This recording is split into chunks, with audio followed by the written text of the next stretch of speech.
नमस्कार विद्यार्थी मित्रांनो, मी धनंजय मते। आज आपण व्यापार या घटकावर जे परीक्षेच्या दृष्टीने महत्त्वाचे प्रश्न आहेत ते बघणार आहे। आणि दुसरी गोष्ट, हे परीक्षेला येतीलच असं नाही आहे, परंतु हे बेसिक एरिया आहेत व्यापार या घटकामधले, आणि हे बेसिक घटक जर तुमचे क्लिअर असतील तर मार्क्स येण्याची शक्यता खूप जास्त आहे।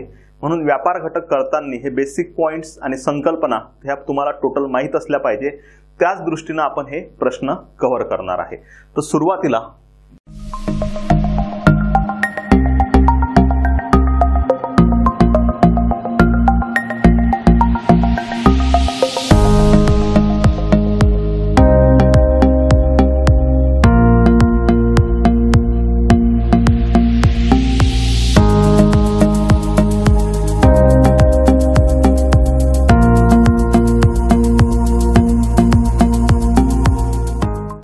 बघा, परकीय चलन साठ्यात कोणता साठा ठेवला जातो। मुळात लक्षात ठेवा, परकीय चलन साठा हे कोणाकडे जमा असतो? हा आरबीआय कडे असतो। हे बेसिक आहे, लक्षात घ्या। परकीय चलन साठ्यामध्ये भारताच्या सोने, त्यानंतर IMF कडील आरक्षित निधी आहे, त्यानंतर परकीय चलन मालमत्ता आणि स्पेशल ड्रॉइंग राईट्स SDR। आता हे SDR महत्त्वाचं आहे। SDR याची निर्मिती 1969 पासून कोणी केलेली आहे? IMF ने केली। यालाच कागदी सोने, पेपर गोल्ड म्हणून सुद्धा ओळखले जाते।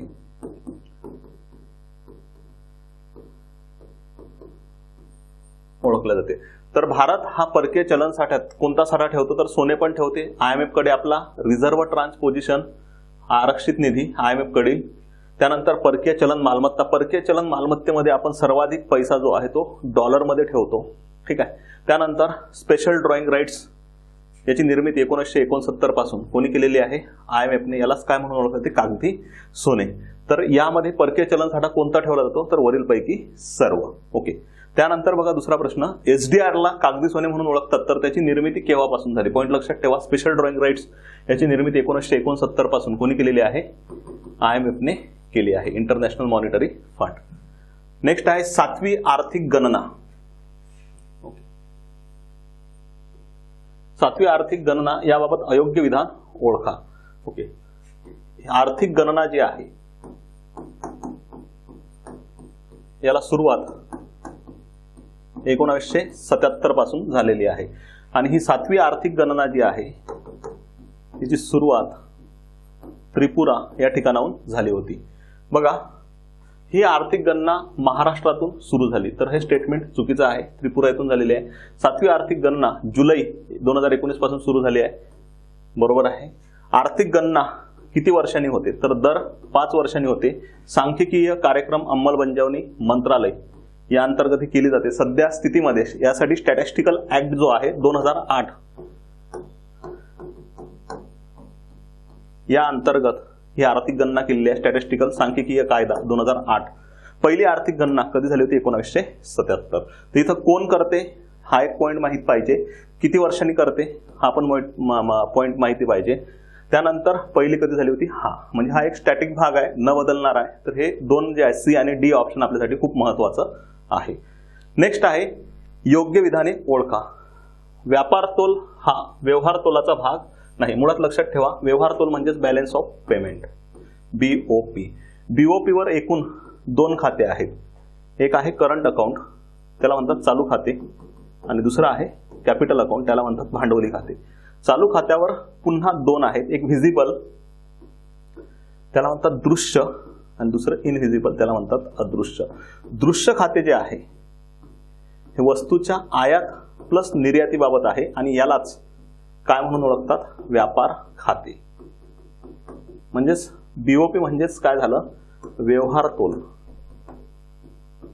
ओके। व्यवहार तोलाचा एक भाग काय आहे? व्यापार तोल आहे। व्यापार तोल हा व्यवहार तोलाचा भाग नाही, तर हे चुकीचं आहे। व्यापार तोल हा व्यवहार तोलाचा भाग नाही। दोन्ही स्टेटमेंट सारखेच आहेत, पॉइंट इथे थोडा करेक्शन आहे, भाग आहे। ओके। व्यापार तोल हा व्यवहार तोलाचा भाग आहे, आणि पहिल्या स्टेटमेंट मध्ये दिलेला आहे व्यापार तोल हा व्यवहार तोलाचा भाग नाही। तर व्यापार तोल जो आहे हा व्यवहार तोलाचा भाग नाही म्हटलेला आहे, तर नाही चुकीचा आहे, तर हा भाग आहे, त्यामुळे पर्याय क्रमांक किती येणार आहे 2. ओके, म्हणजे बीओपीचाच भाग का आहे, बॅलन्स ऑफ ट्रेड आहे, परंतु बीओटीचा भाग बीओपी नाही, म्हणजे बीओपीचा भाग बीओटी आहे. ओके, परंतु बीओटीचा भाग बीओपी नाही, पॉइंट लक्षात घ्या. त्यानंतर नेक्स्ट आहे खालीलपैकी व्यवहार तोल या आकृतीमध्ये दर्शवलेल्या ठिकाणी योग्य पर्याय ओळखा. व्यवहार तोल म्हणजेच काय झालंय, बॅलन्स ऑफ पेमेंट. ओके, तर बॅलन्स ऑफ पेमेंट यावर एकूण 2 खाते आहेत. एक चालू खाते, याला म्हणतात करंट अकाउंट, आणि दुसरं आहे भांडवली खाते. चालू खात्यावर 2 येतात, एक येते दृश्य, दुसरं अदृश्य. इथं येते गुंतवणूक व्यवहार. गुंतवणुकीमध्ये पुन्हा FDI आणि FII. ओके, तर आपल्याला क्रम लावायचा आहे. ए ठिकाणी काय येणार आहे, दृश्य खाते, बी ठिकाणी अदृश्य खाते, सी ठिकाणी भांडवली खाते. दृश्य ए, त्यानंतर अदृश्य बी, त्यानंतर सी ठिकाणी काय येणार आहे, भांडवली खाते, आणि डी गुंतवणूक व्यवहार. त्यामुळे पर्याय क्रमांक काय येणार आहे 2. नेक्स्ट आहे चालू खात्यावरील तुटीचे खालीलपैकी कोणते कारणे सांगता येतात. मुळात लक्षात ठेवा, बीओपी यावर 2 खाते जे आपण आता बघितले, एक आहे करंट अकाउंट आणि दुसरं आहे कॅपिटल अकाउंट. यालाच म्हणतात करंट अकाउंट डेफिसिट, चालू खात्यावरची तूट. ओके, करंट अकाउंट डेफिसिट यावर 2 खाते आहेत. एक आहे करंट अकाउंटवर 2 खाते, दृश्य आणि अदृश्य. आपल्याला अदृश्य खात्यावर नेहमीच सरप्लस असते, म्हणजेच काय प्राप्त होते, शेष. हे खातं नेहमी प्लस राहते. कशामुळे, तर सेवा, आणि कुठल्या सेवा, तर ITES या सेवांमुळे. परंतु हे दृश्य खाते जे आहे, या दृश्य खात्यावर पेट्रोल किंवा पेट्रोलियम पदार्थ आणि सोने या 2 घटकांमुळे नेहमी आपल्याला काय आढळते, इथं तूट आढळते. पॉइंट लक्षात ठेवा, पेट्रोलियम पदार्थ आणि सोने यांची आयात कशी आहे, जास्त आहे, आणि निर्यात कशी आहे, कमी आहे. आयात जास्त, निर्यात कमी, पेट्रोलियम पदार्थ आणि सोने. त्यामुळे चालू खात्यावर नेहमीच आपल्याला काय आढळते, तूट. परंतु कोविडच्या कारणामुळे आपल्या दोन्ही आयातीमध्ये प्रचंड घट झाली, आणि विशेष करून पेट्रोलची आयात जी आहे ही प्रचंड कमी झाली. कारण कोविडमुळे वाहनं जे आहेत एका ठिकाणाहून दुसऱ्या ठिकाणी जाणे प्रचंड मोठ्या प्रमाणात बंद होते. त्यामुळे पेट्रोलची जी आयात आहे आणि सोन्याची जी आयात आहे ही प्रचंड घटली, आणि त्याचा परिणाम आपल्या करंट अकाउंट डेफिसिट जी आहे ही प्रचंड नियंत्रित झाली, चालू खात्यावरील तूट. आणि शेवटी इथं आपल्याला सरप्लस आढळणार. आता काही दिवसांमध्ये तो डेटाबेस दिसेल. इथं आपल्याला सरप्लस आढळेल, आणि आपला परकीय चलनसाठा सुद्धा प्रचंड वाढला. कारण की देशामध्ये जो परकीय चलनसाठा जमा आहे तिकडून वस्तूच आली नाही दुसऱ्या देशामधून, तर परकीय चलनसाठा बाहेर जाणार नाही. तर आपला फॉरेक्स सुद्धा काय झाला, वाढला. ओके, तर चालू खात्यावरील तुटीचे खालीलपैकी कोणते कारणे सांगता येणार. कोणत्या कारणांमुळे चालू खात्यावरील तूट वाढते. सोन्या चांदीची आयात जास्त, बरोबर आहे. पेट्रोलियम पदार्थांची आयात जास्त, दोन्ही योग्य आहेत. परंतु चालू खात्यावरील तूट, करंट अकाउंट डेफिसिट, किंवा यालाच काय म्हणूया आपण, व्यवहार तोलावरील कॅड ही जी आहे ही कोरोनामुळे वाढली की नियंत्रित झाली, तर इथं आपल्याला उत्तर द्यावं लागेल, नियंत्रित झाली. ओके, नेक्स्ट आहे विदेशी प्रत्यक्ष गुंतवणूक. मुळात पॉइंट लक्षात ठेवा, विदेशी प्रत्यक्ष गुंतवणूक म्हणजे फॉरेन डायरेक्ट इन्व्हेस्टमेंट, त्याला म्हणतो आपण FDI. याबाबतचा डेटाबेस आपण एका मागच्या व्हिडिओमध्ये करंट मध्ये कव्हर केलेला आहे, तो तुम्ही बघू शकता. डेटाबेस भरपूर घेतलेला आहे, फक्त कन्सेप्च्युअल अंडरस्टँडिंग पाहूया. FDI म्हणजेच काय, दुसऱ्या देशातील जी कंपनी आहे प्रोडक्शन घेण्यासाठी भारतामध्ये काय करत आहे, गुंतवणूक करत आहे. मग ती दोन्ही बाबतीत असेल, एक वस्तू संदर्भात असू शकते आणि सेवा. मग वस्तू आणि सेवा यांचं उत्पादन घेण्यासाठी दुसऱ्या देशातील कंपनी भारतात येत आहे आणि भारतामध्ये ती दीर्घकालीन स्वरूपाची गुंतवणूक करत आहे. कारण की कंपनी स्थापन केल्यानंतर ताबडतोब ती निघून जाऊ शकत नाही. ती दीर्घकालीन स्वरूपाची गुंतवणूक आहे आणि ती स्थिर स्वरूपाची आहे. ते ताबडतोब बाहेर जाणार नाही. उदाहरणार्थ होंडा कंपनी, सुझुकी कंपनी, ते भरपूर दिवस झाले भारतामध्ये आले, प्रोडक्शन घेतात आणि ताबडतोब ते निघून जाणार नाही. होंडा असेल किंवा सुझुकी असेल. बघा एफडीआय खालीलपैकी कोणते वैशिष्ट्य एफडीआयचे नाही म्हणते. ओके, स्थिर गुंतवणूक आहे. स्थिर म्हणजे ताबडतोब ते भारताबाहेर जात नाही. दीर्घकालीन गुंतवणूक आहे, बरोबर आहे. अल्पकालीन नाही आहे. प्रत्यक्ष उत्पादन घेते, हे पण बरोबर आहे. होंडा कंपनी असेल तर कारचं प्रत्यक्ष उत्पादन घेते, सोबत जनरेटर्स आहेत.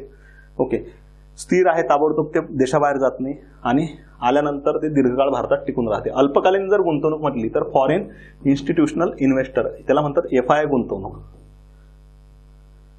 विदेशी अप्रत्यक्ष गुंतवणुकीचे वैशिष्ट्य सांगता येणार नाही. अप्रत्यक्ष गुंतवणूक म्हणजेच काय, दुसऱ्या देशातील गुंतवणूकदार किंवा एखादी फायनान्शियल कंपनी त्या ठिकाणच्या लोकांचे पैसे घेऊन कुठे येणार, ती आपल्या शेअर बाजारात येणार आणि काय खरेदी करणार, शेअर खरेदी करणार.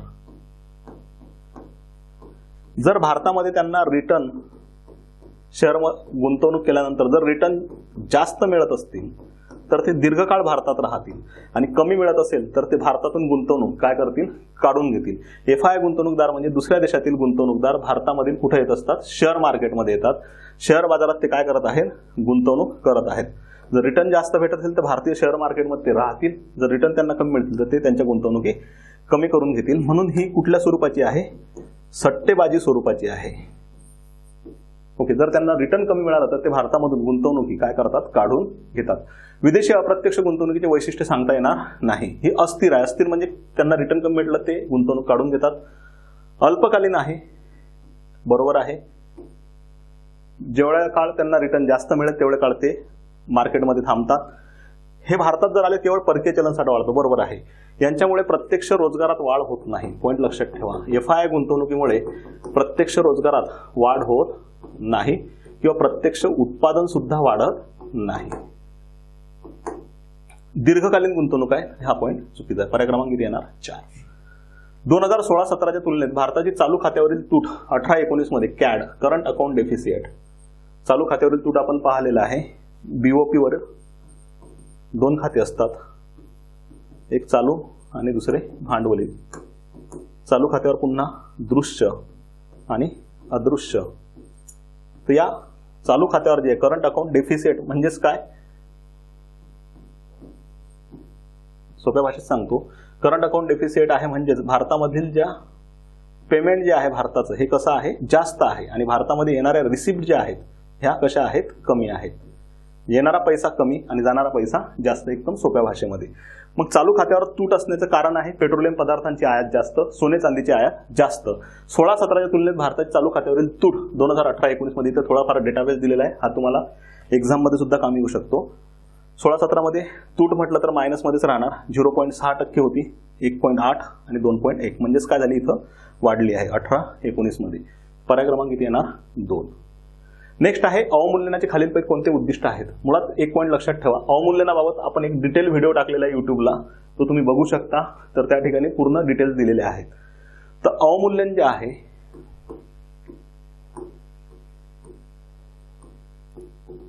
सरकार प्लस आरबीआय यांनी IMFच्या संमतीने घेतलेला हा एक काय असतो, धोरणात्मक निर्णय असतो. आता एक पॉईंट लक्षात घ्या, सरकार आणि आरबीआयनं जर निर्णय घेतलेला असेल तर सरळ सरळ आहे की आपल्या देशाचं हित यामध्ये असेल निर्णयामध्ये, कारण की देशाच्या विरोधी तर तो निर्णय नाही राहू शकत. देशाचं हित म्हणजेच काय, आता अवमूल्यनाचा संबंध येणार आयात आणि निर्यातीसोबत. म्हणजे हे थोडं लॉजिकल सांगत आहे, टेक्निकल थोडं वेगळं आहे आणि ते टेक्निकल जर बघायचं असेल तर मागच्या व्हिडिओमध्ये आहे अवमूल्यनाच्या. सरकार आणि आरबीआयला जर हित पाहायचं असेल तर हित म्हणजेच काय, आपली आयात काय करावी लागेल, कमी, आणि निर्यातीत काय करावी लागेल, वाढ. ओके, तर अवमूल्यनाचे उद्दिष्ट सुद्धा हेच आहे. आयातीचे आकारमान वाढवणे हे चुकीचं आहे. निर्यातीचे आकारमान कमी करणे, हे पण चुकीचं आहे. ओके, तर आपली निर्यात काय करणे, वाढवणे, आणि आयात काय करणे, कमी करणे, दोन्ही नाही. ओके, खालचं वर वरचं खाली झालंय. आपली निर्यात वाढली पाहिजे आणि आयात काय झाली पाहिजे, कमी झाली पाहिजे. रुपया खालीलपैकी सर्वप्रथम कोणत्या खात्यावर पूर्णतः परिवर्तनीय करण्यात आला? 2 खाते आहेत BOP वर. एक आहे चालू खाते आणि दुसरं आहे भांडवली खाते. चालू खात्यावर पुन्हा एक आहे दृश्य. दृश्य म्हणजे कुठले खाते आहे, व्यापार. दुसरे आहे अदृश्य. तर सुरुवातीला चालू खात्यावर रुपया परिवर्तनीय झाला होता दृश्य खात्यावर. कुठल्या खात्यावर झाला होता, दृश्य म्हणजेच कुठल्या खात्यावर झाला होता, व्यापार. त्यामुळे पर्याय क्रमांक कुठला येणार, ए. भांडवली खात्यावर रुपया मात्र परिवर्तनीय नाही. याबाबत समिती नेमलेली आहे SS तारापूर समिती. सॉरी, माफ करा, नेमली होती SS तारापूर समिती 1 आणि SS तारापूर समिती 2. परंतु भांडवली खात्यावर रुपया परिवर्तनीय झालेला नाही. SS तारापूर हे RBIचे माजी डेप्युटी गव्हर्नर होते. यांना महागाई विरोधी योद्धा म्हणून ओळखलं जातं. ते महागाई नियंत्रित करण्यात त्यांचा खूप मोठा वाटा होता. रिसेंटली 2016 मध्ये त्यांचे निधन झाले. ओके, रुपया खालीलपैकी सर्वप्रथम कोणत्या खात्यावर पूर्णतः परिवर्तनीय झाला होता? तर कुठल्या खात्यावर झाला होता, व्यापार खाते. म्हणजेच कुठल्या खात्यावर, दृश्य. त्यानंतर कुठे झाला होता, अदृश्य. म्हणजे एकंदरीत कुठल्या खात्यावर रुपया परिवर्तनीय आहे, चालू. आणि कोणत्या खात्यावर नाही, तर भांडवली खात्यावर नाही. 1991 पूर्वीचे व्यापार धोरण हे कशावर आधारलेले होते?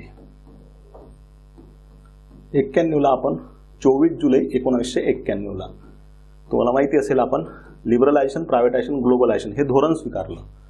या धोरणामुळे उदारीकरणाला प्रचंड चालना देण्यात आली. ओके, तर 91च्या पूर्वी जे धोरण होतं हे मोठ्या प्रमाणात पर्यायीकरण यावर आधारलेलं होतं. आयात पर्यायीकरण.